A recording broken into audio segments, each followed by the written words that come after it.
Hello friend, আসসালামু আলাইকুম। আশা করি সবাই ভালো আছেন। তো আমাদের যাত্রা দেখে বুঝতেই পারছেন যে হয়তো কোথাও যাচ্ছি। হ্যাঁ, আমরা এবার যাচ্ছি ঢাকার অদূরে বুড়িগঙ্গার তীরে অবস্থিত লালবাগ কেল্লায়, যেটা হচ্ছে বাংলাদেশের ঐতিহাসিক নিদর্শনের মধ্যে একটি। জয়পিক, যা দাঁতকে করে নতুনের মতো চমক। আপনারা চাইলে আপনাদের দাঁতকেও ডায়মন্ডের মতো চমক করতে পারেন।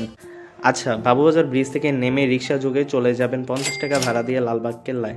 সময় লাগবে প্রায় 15 থেকে 20 মিনিট। আর লালবাগ কেল্লার প্রবেশ মূল্য হচ্ছে 30 টাকা। আর অবশ্যই আপনারা একটু আগে আগে আসার চেষ্টা করবেন এখানে। তো হ্যালো ফ্রেন্ড, আমরা চলে আসছি লালবাগ কেল্লায় চলে আসি। এখন আমাদের নেক্সট গন্তব্য হইতেছে এই কাবলি পোলাও খেতে যাওয়া। আর আমাদের সাথে আছে আমাদের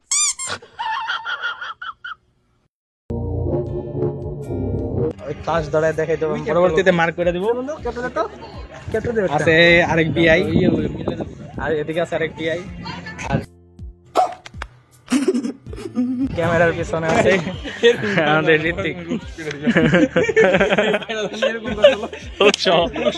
হ্যালো গাইস, আই পড়ছি লালবাগ কেল্লা, নাইকা কোনো বেল্লা বেলা কি ভাই? বেলা বেলা ও বেলা ভাই, এটা দেখতে তোর আসেনি কেলা লাগে। কিরে যাই কো আচ্ছা, এই কেল্লার পুরো নাম ছিল কেল্লা আওরঙ্গাবাদ, তবে এখন এটার নাম দেওয়া হয়েছে লালবাগ কেল্লা। এটা হচ্ছে মুঘল আমলের একটি স্থাপনা। বাংলাদেশের বিভিন্ন জায়গায় এইরকম পুরনো স্থাপনা ছড়িয়ে ছিটিয়ে রয়েছে।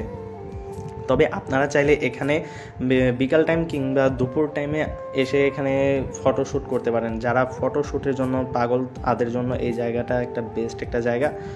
সব মিলে মানে এক্সট্রা লেভেলের একটা ভিউ পাওয়া যায় এখানে আসলে।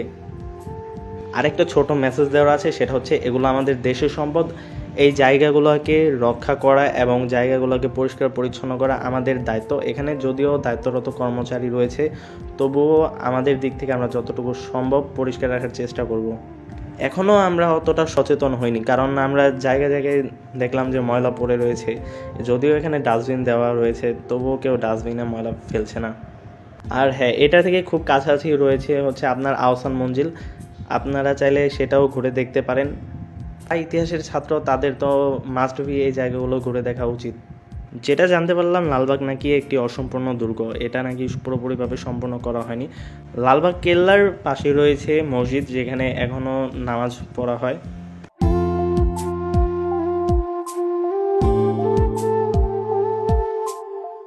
সন্ধ্যা হয়ে যাওয়াতে বারবার মাইকিং করছিল যে আপনারা সবাই বের হয়ে যান, তাই আমরা বের হয়ে যেতে বাধ্য হয়েছি। তাই আপনাদের যত দ্রুত সম্ভব আপনারা হাতে সময় নিয়ে আসবেন এইখানে এবং পুরোপুরি জায়গাটাও ঘুরে দেখার চেষ্টা করবেন।